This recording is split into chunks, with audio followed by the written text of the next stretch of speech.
So the way I'm grabbing her now, I don't ever do. I just know the snake really well, and she's very chilled out. I'd actually prefer her to be up here, to be honest.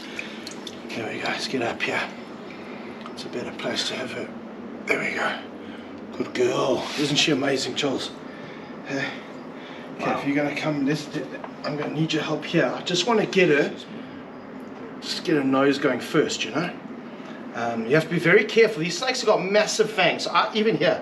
Like the fang could even go through the jaw. Yeah, straight through into my finger. Be careful with that. So I don't normally hold these snakes like this, but we're trying to get the skin off, you know.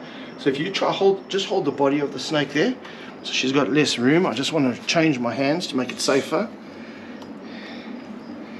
And look at these fangs, Charles. I'll show you just now. Those are absolutely massive. So what I'm trying to do now, some people think, oh, aren't you hurting the snake taking its skin off? That's a load of rubbish. This skin has to come off. Because for the snake, this is very uncomfortable. And one of the things that is quite dangerous with this snake in particular, because she is so beautiful and well behaved, often what can happen is you start relaxing around her too much, you know. And she's still got massive fangs. She's very, very dangerous. Let's use this as a table. It's going to be easier to take her body out there, put it on top here. And once we get this head going, everything else will be easier to do. If you want, in the meantime, you can start doing the skin here. See that skin there? That's coming off like that. There we go. There, I've got a head going now too, look there. We'll just start peeling this off. It's very dry on her head. And you can see her head also wasn't under the water like the rest of her body, you know. So it's hard getting the skin off her head, even with soaking. There we go. There you go. There it goes. And you can see, look at that look how vibrant that skin is underneath there. So a lot of times the snake will start looking kind of dull when it's going through shed or about to go through shed. And then it looks the prettiest right after shed. Absolutely. She's going to be a bright, beautiful looking snake once all this shed is off of her. And you'll see now it's going to, her eye cap will come off here too now. And sometimes with snakes, eye caps get stuck. And you got to kind of help them out. But a lot of this would have fell off probably on its own eventually. Or do you think it's a little dry sometimes? Sometimes it's very dry up here, because normally this would come off easier, right? Yeah. So this is very dry, and I am taking a bit of a risk with where my finger is. But and I wouldn't do this with many other snakes. But she is a very, very special snake. She's you know, when something like this happens and she gets stuck shed, she doesn't get off, and it's my responsibility. If I'm going to keep a snake, it's my responsibility to risk my life to make sure she's comfortable. And a snake with stuck shed like this is not comfortable until the shed comes off, you know. Oh, it's really dry there. Just try to work on this side for a bit.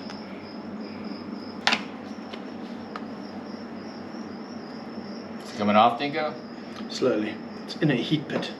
So they've got heat pits, right? Because they pick up they pit vipers, they pick up warm-blooded prey. So sometimes on the face it can be quite tricky to get all the skin off, because it covers all of those holes. There we go, it's coming out now. That's better. You can, in the meantime, Charles, you can start taking all of this off. So all of this stuff on the top there, you see that coming off there? That's pushing off. Okay. So all off here, you can just start taking that off. Just push it until it starts coming off there.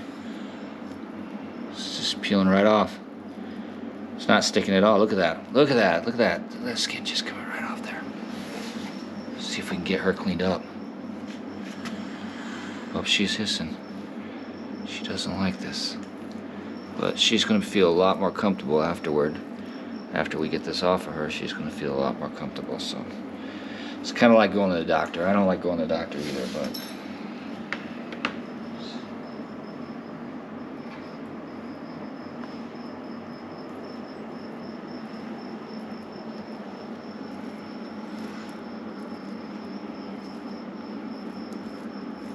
It's coming off now, Dingo. Yeah. It's coming off now. My way up towards you, where a little more dangerous.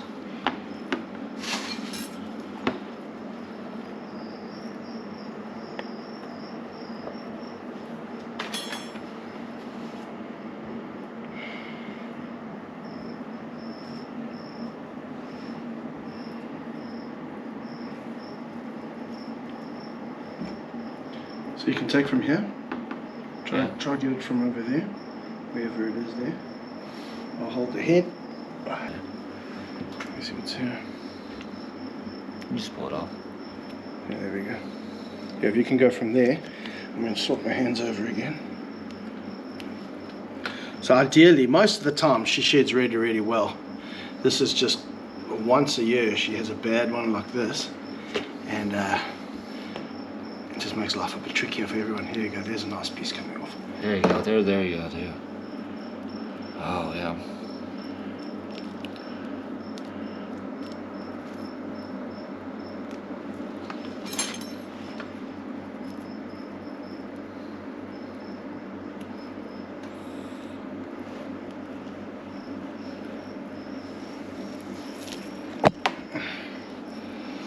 Don't lose her.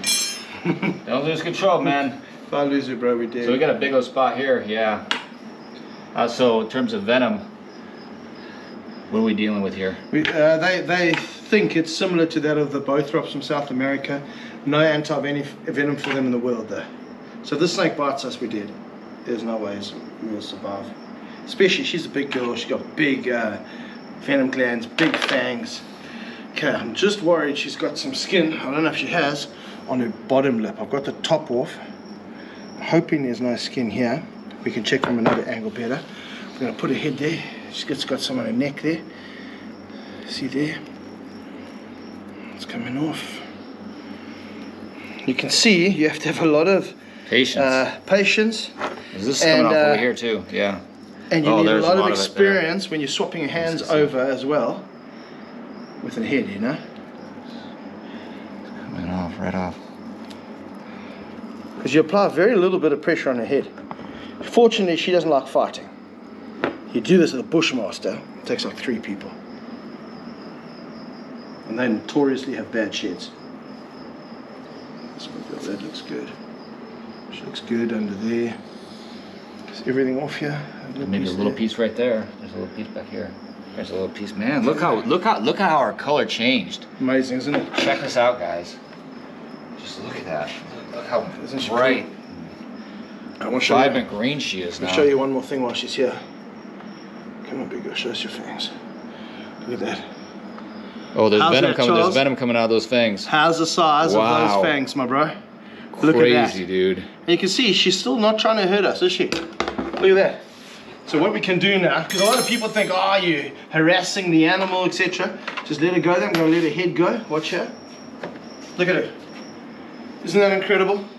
That's a lot of trust that you build up with her. How's that snake, bro? Wow. That's why there's certain things I do with her I don't do with other snakes, especially pit vipers, because she's a very special snake. She's actually Kirsty's favorite snake. Kirsty says this is the only snake that should ever let stay in her house. And lightning quick strike, massive fangs, deadly venom with no anti-venom. But we go from holding her and pulling stuff off her face to letting her go, letting her neck go, and look at her. Isn't she amazing? It's amazing. You think she would be riled up and just in a really bad mood now, but she's just back to her normal self. So one of the most... She didn't enjoy having her head like that, but she's not so mad that she kind of understands something's going on. And one of the most incredible honors and privileges of my life is being able to work with these snakes. And there are only a few hundred of these guys left in the wild. 300 of them left in the wild. Isn't that amazing? Wow.